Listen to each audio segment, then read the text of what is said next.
அனைவருக்கும் வணக்கம். இந்த 2 தினங்களுக்குள்ளாகவே மூவர்ண கொடி யாத்திரையை மிகவும் சிறப்பான முறையில் ஏற்பாடு செய்த கரு நாகராஜன் அவர்களோடு தோளோடு தோளாக என்று உழைத்த வினோய் செல்வம், மாவட்ட தலைவர்கள், திரளாக பங்கேற்ற உங்கள் அனைவருக்கும் முதற்கண் எனக்கு வணக்கத்தை தெரிவித்துக் கொள்கிறேன். பத்திரிகை நண்பர்களுக்கும் காவல்துறை நண்பர்களுக்கும் எனது வணக்கத்தை மீண்டும் வரை நான் தெரிவித்துக் கொள்கிறேன். எனக்கு முன்னாலே பேசிய முன்னாள் ஆளுநர் அவர்கள் மிக தெளிவாக பேசினார்கள்.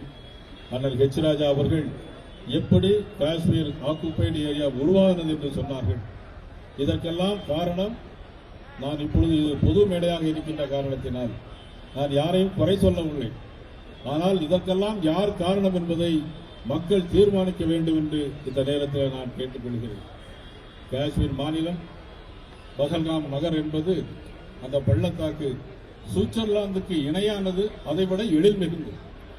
அற்புதமான இடத்தில் அரங்கேறிய அலங்கோலங்களை பார்த்தால் ஆடைகளை அவிழ்த்து பார்த்து யார் என்று கேட்டு அவர்கள் மனைவி முன்னாலே கணவனை சுட்டுக் கொண்ட கொடூரம். அது மட்டுமல்ல, ஒரு பெண் சொல்லுகிறான் என்னையும் சுட்டுக் கொல் என்று சொல்லும் போது அவன் சொல்லுகிறான், இந்த தீவிரவாதி, உன்னுடைய மோடியிடம் போய் சொல்லு, அதற்காக உன்னை உயிரை விட்டு வைத்திருக்க என்று சொன்னான். ஆனால் நம்முடைய மோடி எப்படிப்பட்ட மோடி என்பது இவர்களுக்கு தெரியாது. 2 பெண்களை அனுப்பி ஆயிரக்கணக்கான தீவிரவாதிகளை சுட்டுக் கொன்று நீ யமனிடம் போய் கேள் மோடி யார் என்று சொன்னால் யமனுக்கே டாட்டா காட்டக்கூடியவர் என்னுடைய மோடி என்பது இந்த பாகிஸ்தான். அந்த வார்த்தையை சொல்ல இந்த பாகிஸ்தான் அவர்கள் அந்த கேப் பண்ணுகிறேன், அவர்களுக்கு நான் தெரிவித்துக் கொள்ள கடமைப்பட்டுகிறேன். யாரிடம் பாராட்டுவது? காங்கிரஸ் ஆட்சி அங்கே நடைபெற்றுக் கொண்டிருக்கிறது. பாரதிய ஜனதா கட்சியுடைய ஆட்சி, நரேந்திர மோடியுடைய ஆட்சி. உலகத்தில் எத்தனையோ தலைவர்கள் இருந்திருக்கிறார்கள், உருவாகியிருக்கிறார்கள். ஆனால் இயற்கையாகவே உருவாக்கப்பட்ட தலைவன், இறைவனாலே உருவாக்கப்பட்ட தலைவன் நரேந்திர மோடி அவர்கள். எச்சரிக்கிறேன், வேறு யார் வேண்டுமானாலும் வாலாட்டலாம். நரேந்திர மோடி அவர்களிடம் போய் வாலாட்டினால் வாளை ஒட்ட நறுக்குவது மட்டுமல்ல, குடிப்பதற்கு கூட உனக்கு தண்ணீர் கிடைக்காது. சிந்து நதி தண்ணீர் உனக்கு கிடைக்காது. உன்னுடைய ஏடிஎம் பேங்க்ல நீங்க பணம் எடுக்க போனா பணம் கிடையாது. IMF இன்டர்நேஷனல் மானிட்டரிங் ஃபண்ட் உனக்கு பணம் தர மறுக்கிறது, உனக்கு கடன் தர மறுக்கிறது. காரணம், மோடி எடுத்த 12 நாள் நடவடிக்கை. மோடி அவர்கள் எடுத்த 12 நாள் நடவடிக்கை சாதாரண விஷயமா?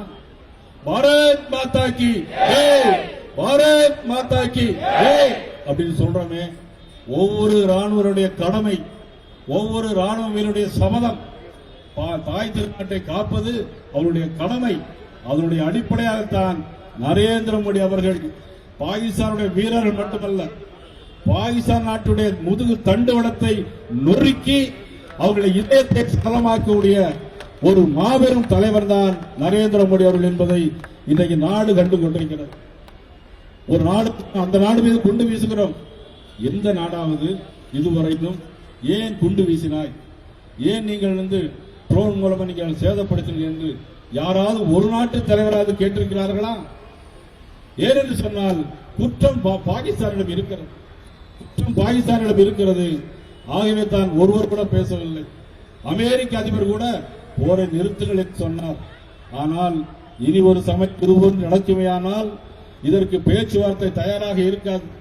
பேச்சுவார்த்தை என்பது பாகிஸ்தான் ஆக்கிரமிப்பு பகுதியை எங்களுக்கு தந்தே தீர வேண்டும், அதுதான் எங்களுடைய பேச்சுவார்த்தை என்று இன்னைக்கு தீரமாக முழங்கியுள்ள மாபெரும் தலைவர் நரேந்திர மோடி அவர்களுக்கு நாம் வணக்கம் சொல்லியாக வேண்டும். அனைவரும் வணக்கம் சொல்ல வேண்டும். பள்ளிக்கூடத்தில் படிக்கும் போது எல்லாம் அசம்பிளியில் எல்லாரும் என்ன சொல்லுவாங்க, காலையில் நோட் எடுத்து படிப்பாங்க, என்னுடைய தாய்நாடு இந்தியா, இந்தியர் அனைவரும் என் உடன் பிறந்தவர். என்னுடைய தாய்நாடு இந்தியா, இந்தியர் அனைவரும் உடன் பிறந்த என்று சொன்னார். ஆனால் மொழியாலும் இனத்தாலும் யாரும் இனிமே இந்திய தேசத்தை பிளவுபடுத்த நினைத்தால் அவர்களுக்கு கிடைப்பது ட்ரோன் மூலம் குண்டுதான் கிடைக்குமே தவிர வேறு எதுவும் கிடைக்காது. ஆக அனைவரும் இந்த தேச உணர்வோடு நாம் செயல்பட வேண்டும். மூவர்ண கொடியேந்தி இவ்வளவு பேர் 10,000 பேர் இன்றைக்கு வந்திருக்கிறீர்களே, உங்களுக்கு என்னுடைய நன்றிகளும் வணக்கங்கள். இது ஒரு சாதாரண விஷயம் அல்ல. அன்று வாஜ்பாய் அவர்கள் பாராளுமன்றத்தில் பேசினார்கள். 2 சீட் இருக்கும்போது காங்கிரஸ் கட்சிக்காரர்கள் கேலியும் கிண்டலும் பேசினார்கள்.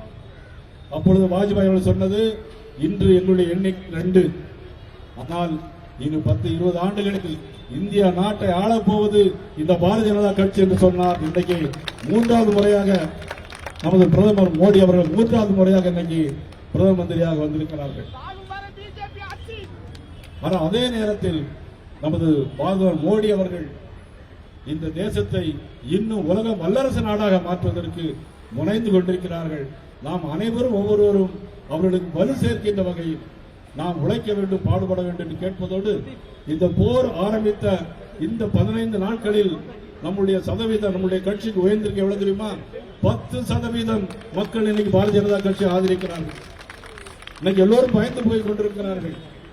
நமக்கு கட்சி என்பது ஒரு பக்கம் இருந்தாலும் தேசம்தான் நம்முடைய ஒரு எண்ணமும் செயல்பாக இருக்க வேண்டும். என்னுடைய தாய்நாடு இந்தியா இந்த உணர்வோடு நாம் செயல்பட வேண்டும். அன்றைக்கு கார்கில் போரில் வென்றார் வாஜ்பாய் அவர்கள். இன்றைக்கு பாகிஸ்தானை வெல்ல போகிறார்கள். பாகிஸ்தான் நமது வாஜ்பாய் அவர்கள் சொன்னது, பாகிஸ்தான் உலக வரைபடத்தில் இனி இல்லாத போகின்ற நாளும் வெகு விரைவில் வந்து சொன்னார். அவர் சொன்னது ஆட்சிக்கு வந்தது நடந்துவிட்டது. இனி பாகிஸ்தான் உலக வரைபடத்தில் இல்லாம போகின்ற நாளும் வெகு விரைவில் வரும். அதை மோடி அவர்களே செய்து காட்டுவார்கள் என்பதை இந்த நேரத்தில் நான் அனைவருக்கும் தெரிந்து கொண்டு, இந்திய நாடு என் வீடு, இந்தியன் என்பது என் பேரு, இந்த இந்திய நாடு என் வீடு, இந்தியன் என்பது என் பேரு, ரகுபதி ராகவ ராஜாராம், சங்கீத பாவன சீதாராம், ரகுபதி ராகவ ராஜாராம், சங்கீத பாவன சீதாராம். அனைவருக்கும் நன்றி, வணக்கம்.